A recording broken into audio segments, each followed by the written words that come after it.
Mobile ಕೊಡಿಸದೇ ಇದ್ದಿದ್ದಕ್ಕೆ ಕಟ್ಟಡ ನಿರ್ಮಾಣ ಮೇಸ್ತ್ರಿಯನ್ನ ಕಬ್ಬಿಣದ ರಾಡ್ನಿಂದ ಹೊಡೆದು ಗಾರೆ ಕೆಲಸಗಾರ ಕೊಲೆ ಮಾಡಿದ ಘಟನೆ ಹುಬ್ಬಳ್ಳಿ ತಾಲೂಕಿನ ರೇವಡಿಹಾಳ ಹೊರವಲಯದಲ್ಲಿ ನಡೆದಿದೆ.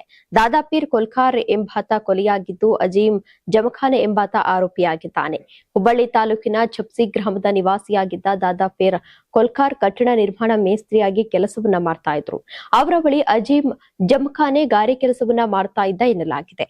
ತಾನು ಮಾಡಿದ ಕೆಲಸಕ್ಕೆ ಕೂಲಿ ಬದಲಾಗಿ ಹೊಸ ಮೊಬೈಲ್ ಅನ್ನ ಕೊಡಿಸುವಂತೆ ಅಜೀಂ ಕೇಳಿದ್ದಾನೆ.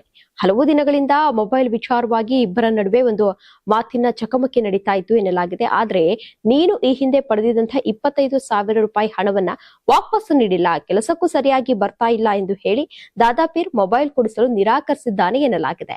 ಇದರಿಂದ ಕೋಪಗೊಂಡ ಅಜೀಂ ದಾದಾಪೀರ್ ಮನೆಗೆ ತೆರಳಿ ಕಬ್ಬಿಣದ ರಾಡ್ ನಿಂದ ಹಲ್ಲೆ ನಡೆಸಿದ್ದಾನೆ. ಗಂಭೀರವಾಗಿ ಗಾಯಗೊಂಡ ದಾದಾಪೀರ್ ಸ್ಥಳದಲ್ಲೇ ಮೃತಪಟ್ಟಿದ್ದು, ಘಟನೆ ಬಳಿಕ ಆರೋಪಿ ಪರಾರಿಯಾಗಿದ್ದಾನೆ. ಈ ಕುರಿತು ಹುಬ್ಬಳ್ಳಿ ಗ್ರಾಮೀಣ ಪೊಲೀಸ್ ಠಾಣೆಯಲ್ಲಿ ಈಗಾಗಲೇ ಪ್ರಕರಣ ದಾಖಲಾಗಿದ್ದು, ಆರೋಪಿಗಾಗಿ ಪೊಲೀಸರು ಶೋಧ ಕಾರ್ಯವನ್ನ ಕೂಡ ಮುಂದುವರೆಸಿದ್ದಾರೆ. ನೀವು ಸಣ್ಣ ಆಗ್ಬೇಕಲ್ವಾ? ಅದು ಒಂದು ಉತ್ತಮ ಆಹಾರದಿಂದ ಸಣ್ಣ ಆಗ್ಬೇಕಲ್ವಾ? ಪ್ರತಿದಿನ ನಮ್ಮ ಜೀನಿ ಸ್ಲಿಮ್ ನ ಯೂಸ್ ಮಾಡಿ ಯಾವುದೇ ಸೈಡ್ ಎಫೆಕ್ಟ್ ಇಲ್ದಂಗೆ ನೀವು ಸಣ್ಣ ಆಗ್ತೀರಾ.